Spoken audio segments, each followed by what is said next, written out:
Здравствуйте. Джалалабадский государственный университет имени Бикмамата Осмонова, Джалалабадский колледж. Урок «Начальная военная подготовка». Преподаватель урока Шамшиев Канатбек Алимбекович.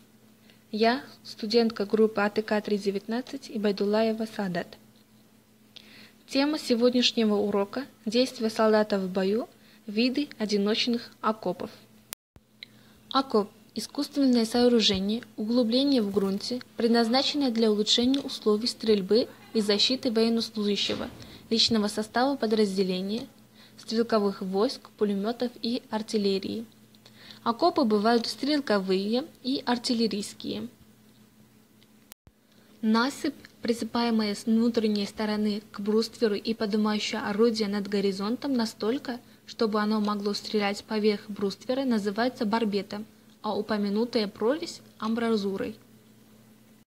Стрелковые окопы – наиболее распространенный и для большинства участков полевой позиции самый целесообразный вид фортификационных построек.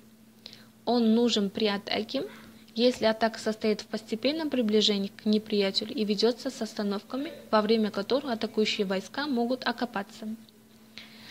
Артиллерийский окоп – заглубленная в землю на неопределенную глубину орудийная площадка, обнесенная невысоким бруствером, который служит защитой от поражения огнем противника, орудийного расчета и предназначен также для улучшения маскировки орудия.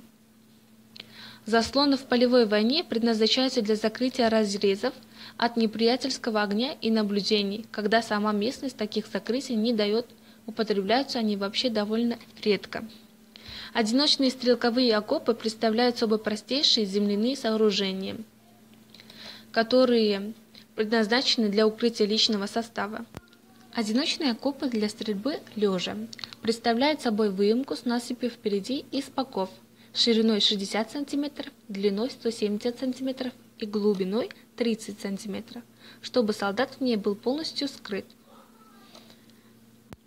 Одиночный окоп для стрельбы с колена и стоя устраивается путем до отрывки в глубину одиночного окопа для стрельбы лежа, соответственно, до 60 см.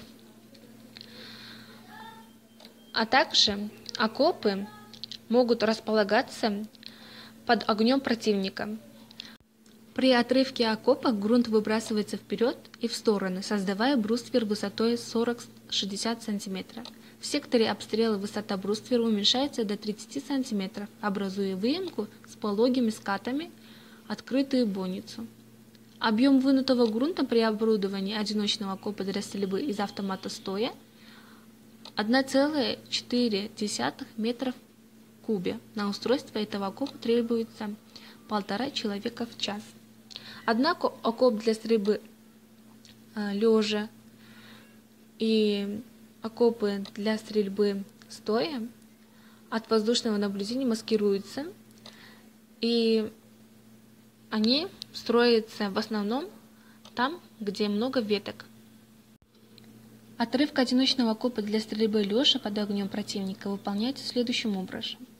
Он, лежа на выбранном месте, кладет автомат справа от себя на расстоянии вытянутой руки и, повернувшись на левый бок, вытягивает левой рукой. На этом у меня все. Обратная связь закончена. Спасибо за внимание.